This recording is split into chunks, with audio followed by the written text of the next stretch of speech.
What's good, everybody? It's Big Game James. I'm back in the building, man, and we talking Cowboys football.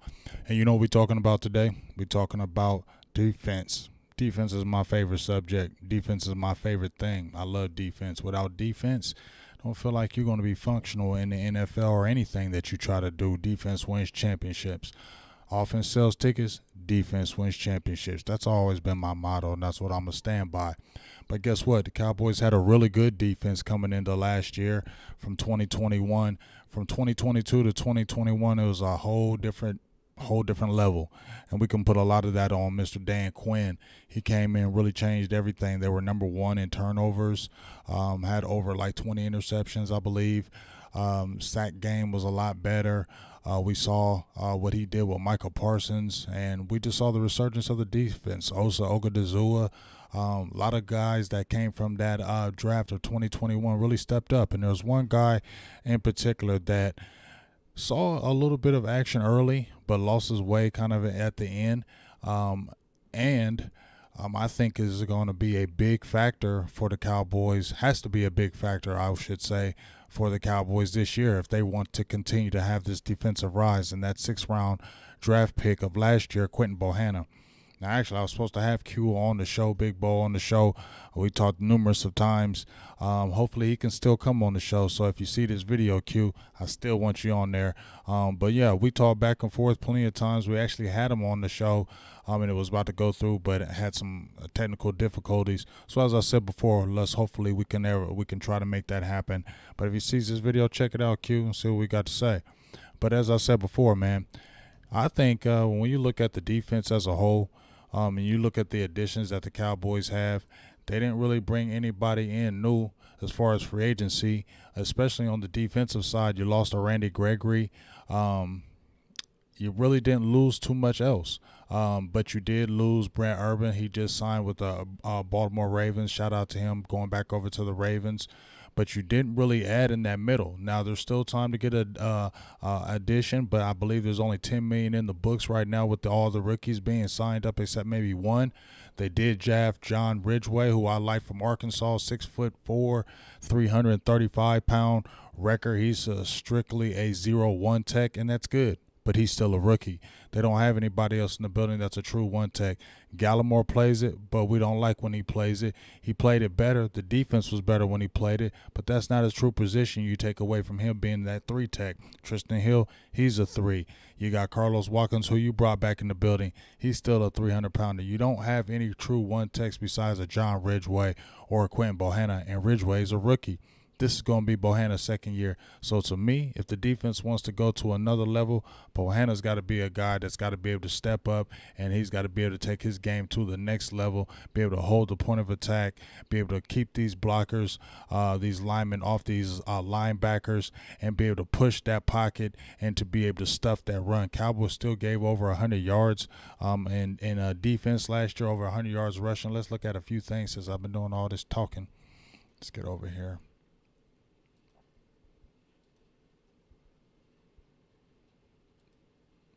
This is just last year. And so when we're looking at the stats from last year, and you're looking at the bottom stat, as you see right here, they were ranked 23rd and 4.5 yards a carry. Now, Dallas averaged 4.5 yards a carry, and if you're an offense, that's pretty good if you're averaging 4.5 yards a carry. If you're a defense, if you're giving up 4.5 yards a carry, that's not good. As I said, they were ranked 23rd. Pretty good in not giving up a lot of touchdowns, ranked 7th overall in the NFL, giving up 13 rushing touchdowns. They gave up 1,918 yards, good for 16th, 429 attempts, good for 11th in the league. Now, you can see it was middle of the pack, so it wasn't devastating. Cowboys weren't getting murdered, but you can see where there were games where the chink was really shown in the armor. And if you look at some of these games toward the end of the year, I think they're going to show them right here. One of the games that stood out to me early, we get it over here. That Denver game is where really a lot of the things kind of fell apart with the Cowboys. But if you look at the rushing yards, that Denver game is where we really got beat up on the line. And then you can see the yards really from there. The yards kind of went up from that point. And when you see at Bohanna's snaps, his snaps kind of went down. The first part of the year, Bohanna was getting a lot of work. Sorry about that. We'll show that here in a minute. Let's see. But first part of the year, Bohanna was getting a lot of work. See, I'm going to a lot of places. But here's kind of the snap count that he had right here. If you look at these games for Bohanna, ended up with 10 tackles. Nothing great. 10 tackles total. Didn't have a lot of pressures. No sacks on the year. And as I said before, if you look at the number, his snap count number, if you can see right here, these are his defensive snap counts. Got a lot of snaps kind of early at the beginning. And then when you had Gallimore come back, you see he was inactive in that Atlanta game. Gallimore came back. He was inactive, did not play in the Arizona game, which was a big game. Probably needed him in that game, and was inactive in that Philly game. But like I said, once Gallimore came back, the snaps kind of reduced because they put Gallimore more at that one. He was more experienced, and Bohanna's a rookie. But we need Bohanna to step up, and you need Bohanna to play good this year because, as I said before, when we talked about Vita Vea, he's not a Vita Vea, obviously, but we see how good when you have your one tech can really hold the point of attack, how much it changes your defense. That's why everybody was jumping up and down about the Davis kid and how he's over in Philly. And even when they had Fletcher Cox, when you have that solidified guy in the middle, it changes your defense. It makes your defense better. It frees your Micah Parsons. It frees your LVE. It frees your even your ends. It changes your whole complexity of the defense if you have a D tackle, a 1 or 0 tech that is really monstrous. And that's why I feel like he's got to have a big year too, and he's got to step up to where he can play and be more than a 2-down guy. I know it's hard for you to really see 1 or 0 tech guys playing more than 2 downs, but he has the athletic ability to do it. And if you listen to a few things from Bohanna, let's get over here. Let's listen to what Bohanna says. This is what he says he wants to do, and this is what we want for him to happen for him.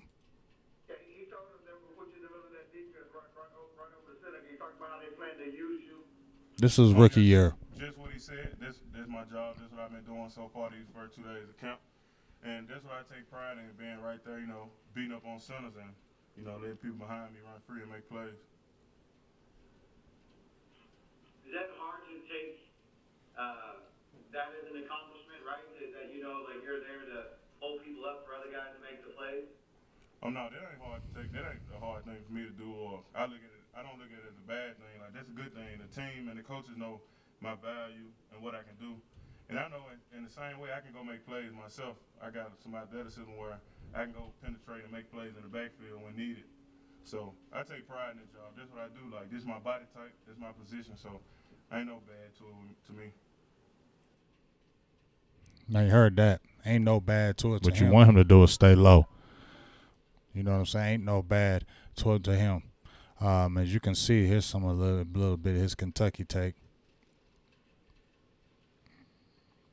And you see Bohanna right there in the middle. He's a big boy, man. If he can really just come in and really kind of change, he changed his body type a little bit. Here I got a little preseason game. Shout out to Dallas Cowboy for life, and you'll see a little bit of these highlights right here. As you can see him right at 98. He's got some bam. That was in the Hall of Fame game. He's got some athletic abilities. You see right here. He can take on a double team. If the guy can really step his game up, really hold that point of attack, as you see right here, if he can be that on a regular basis, I'm telling you, it's going to make this defense so much better for what it wants. And you can see him right here. He can penetrate. I think the biggest things for his as you can see right here, shout out for Dallas Cowboys for life right out there. We appreciate him for doing that for Cowboys. Appreciate you, dog. Me and him chop it up more than a few times. I use a few of his videos, so I appreciate you for having that quick highlight. But as I was saying before, Bohanna has got to be a guy. He's got the quickness. He has size. I know he lost a little bit because he wanted to help his draft projection. He was coming in at 360, dropped to about 340. He looked leaner, but I don't think it was too linear. I think what it is I think he just has to continue to get better, work at camp. If he got with my dog B Tuck, that would be awesome because that's what they do, Cowboy killers over there, and he's already working with Gallimore and Golston and those guys over there. And he already had Ridgeway in the building. He trained Ridgeway, so B Tuck did that. So, hey, Bohanna, holler at B Tuck, dog. Because, as I said before, in my opinion, you need Bohanna to be a guy that's going to be a regular rotation guy. You didn't get anybody in free agency. You didn't add a true one tech or zero or one tech in free agency. You got somebody in the draft, and he's still a rookie. So this guy has to come in and be, I don't know if I'm going to say a difference maker, but he's got to be a player that you can really rely on in year two. And I know it usually takes 2 to 3 years for those big boys, but this year in particular, this has got to be a year for Bohanna. You said what he likes to do. You heard in the interview what he likes to do. He ain't about the glamour and the glitz. He's all about making his team better and making those guys be able to make plays. So if we want a Michael Parsons to make more plays, if we want a Jabril Cox, if we want an LVE who got better when Gallimore came back, because as I said before, the team got better when Gallimore came back in the fold because you had a steady guy who could really hold that middle of the line of scrimmage and then keep everybody else free, and you can do more things with your defense where you don't have to constantly stack that line of scrimmage because you're getting gashed in the middle. I don't think the Cowboys have that front without a Bohanna or a Ridgeway. And if they don't add in free agency, and I don't think they will because they're going to look at the money, Anthony Barr possibly could be the only guy that they add. Maybe they add another 0-1 tech, but I don't think it's going to be anybody of significance. So Bohanna has got to be a guy that the Cowboys need. I really don't want to see Osa Ogadazua sliding over there. I like for Gallimore to be steady at that 3, because if you can play a Gallimore and a Bohanna together, or you can have a Ogadazua and a Bohanna together, that just makes this team so much better, and it makes those guys versatile, and it doesn't pigeonhole them in one spot and take away from what they can do, and that's rush the passer. Gallimore can rush the passer. Osa Ogadazua can rush the passer. Bohanna needs to be the guy that holds that front, holds that center, holds that guard, penetrates that front, blows up that front like a Vita Vea, pushes that quarterback back in the pocket, destroys that running game, and holds that line for the linebackers. I know it's a lot to ask, but it's what he needs to be able to do if the Cowboys want their defense to take it to a next level. And I said the Cowboys are a D-Tech. In my opinion, one strong D-Tech away that's dominant for this defense to be dominant. It has all the other facets of the defense that you want, but if it can get that one tech to be stable and dominant, it's going to be a whole different game for the Dallas Cowboys. So we shall see coming up, but we definitely want Quinton Bohanna to be a bigger addition coming into year 2. As you can see, we want these numbers to be positive. These were his numbers per Pro Football Focus. We want these numbers to be higher. We want these ratings to be higher, and they can be. But he's got to go ahead and take that next level. So we'll see what's going on. We'll see what's going to happen. But Bohanna, we need you